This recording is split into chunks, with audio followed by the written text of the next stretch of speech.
বন্ধুরা, নিশ্চয়ই তোমরা ভালো আছো সবাই। আজকে তোমাদের জন্য থাকছে মজার গল্প ঠ্যাটার দেশে। এক ছিল ঠ্যাটার মুল্লুক। সে মুল্লুকের প্রতিটি লোক কথায় কথায় প্যাচ মারত, সোজা কথাকে বাঁকা করে বুঝতো। এমন উল্টাপাল্টা বুঝের মানুষ অন্য কোনো দেশে দেখা যায় না। সেই ঠ্যাটার দেশে গেছে এক লোক। সে লোক কুটকাচালির কিছুই বুঝতো না।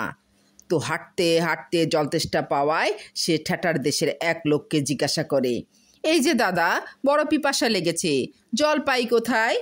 সে লোক হো হো করে হেসে উঠে বলে, আরে বড় অদ্ভুত কথা তো বললেন মশাই।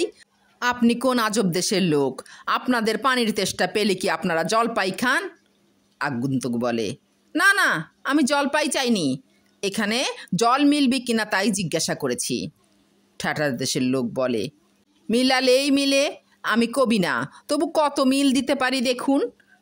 জল কচু পাতায় করে টলমল, ফল খেয়ে খেয়েও না কো জল, সমুদ্রের জল পাবে না কো তল, ঢেলে ধুয়ে ফেলো মল, কি আর মিল চাই? আগন্তুক ভাবে, আরে এ তো মহা ভেজাইল্লা লোক। তাই মনে মনে ধ্যাত্তেরি বলে সামনে হাঁটতে থাকে। কিছু দূর যেতেই একটা মরা নদী সামনে পড়ে।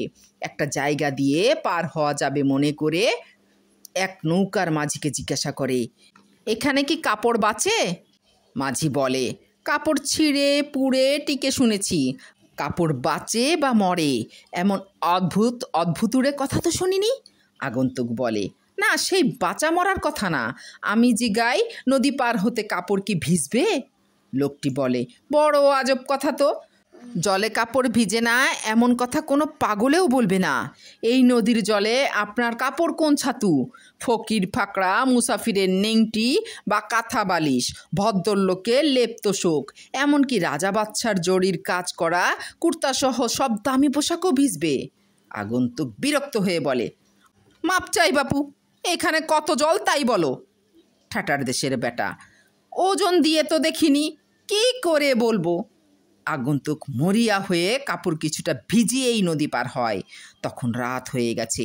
রাত্রিটা কাটাবার জন্য এক বুড়ির বাড়িতে উঠে সেখানে থাকার ব্যবস্থা হয়, খাওয়াও পাওয়া যায়। কিন্তু মশারি না দেখে আগন্তুক বুড়িকে জিজ্ঞাসা করে, এখানে মশা কেমন লাগে? বুড়ি বলে, তা বাপু খাওন তো কম দিইনি, তবু মশা খাওয়ানোর শখ হলো, একটা ধরে খেয়ে দেখো না কেমন লাগে। বন্ধুরা, গল্পটি তোমাদের কাছে কেমন লেগেছে তা অবশ্যই কমেন্ট করে জানিও।